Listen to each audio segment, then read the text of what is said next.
voici les débats. À notre humble avis, en tant qu'organisation, notre position était tout à fait, nous étions tout à fait en droit de réserve pour observer.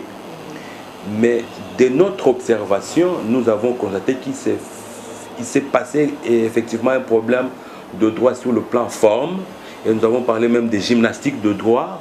Hein, les avocats tous ceux qui se sont présentés à la barre, tous ces prévenus, ils ont un exercice à faire, c'est à ce qui concerne d'abord la forme.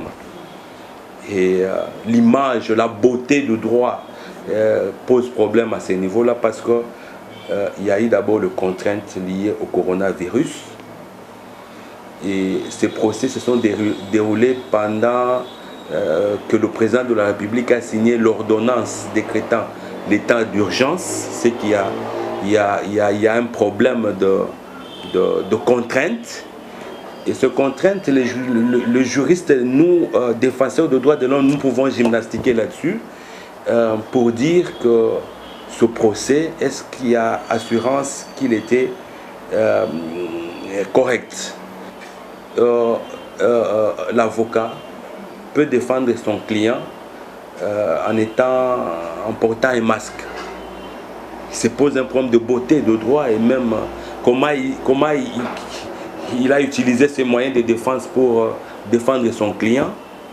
Et le client lui-même, le prévenu, comment il s'est retrouvé, quels sont les moyens qu'il a présentés au juge pour se défendre. Est-ce il s'est exprimé librement parce qu'il portait le masque. Avec le masque, il y a plusieurs contraintes qui peuvent être qui peuvent concerner sa propre santé ou même sur la beauté de droit, il peut se poser un problème.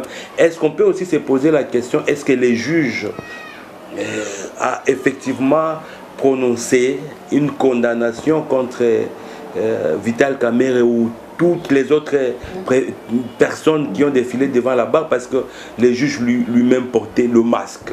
Et pour nous, donc, nous avons observé un scénario tout à fait qui va vraiment très loin de la beauté de droit. Et donc, pour notre organisation, pour la Maison de la société civile, pour l'organisation de défense des droits de l'homme et de la paix, Undugu Serge Vieira de Melo, les procès de 100 jours méritent d'être annulés tout simplement, où le président de la République mérite de signer en bonne et due forme une ordonnance graciant toutes les personnalités ou toutes les personnes qui ont été jugées pendant cette période de contraintes liées au Covid-19 pour la simple raison que le droit ne s'est pas très bien, n'a pas été très bien sur le plan forme, beauté, sur le plan liberté d'expression, c'est garanti par la Déclaration universelle des droits de l'homme.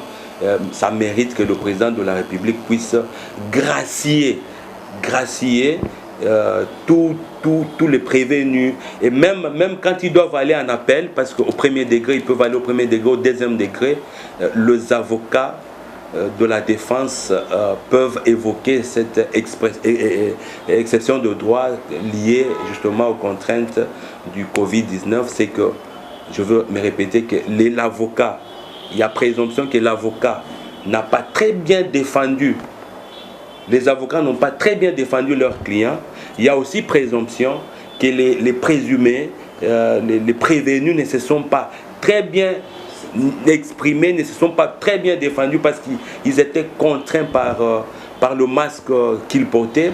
Et même il y a une aussi présomption que même si ils sont actuellement condamnés, certains pour 20 ans, certains pour 10 ans, il y a présomption qu'ils n'ont pas été condamnés parce que les juges portaient aussi le masque. Et nous, en tant que défenseurs des droits de l'homme, nous avons justement évoqué cela pour demander purement une grâce présidentielle. C'est ça aussi l'état de droit. L'état de droit, c'est que le droit concerne tout le monde. Et en matière d'état de droit, le droit se discute, et s'il y a une question qui mérite d'être discutée entre spécialistes, je pense que les spécialistes peuvent tout à fait, dans l'intérêt du droit, évoquer ces exceptions.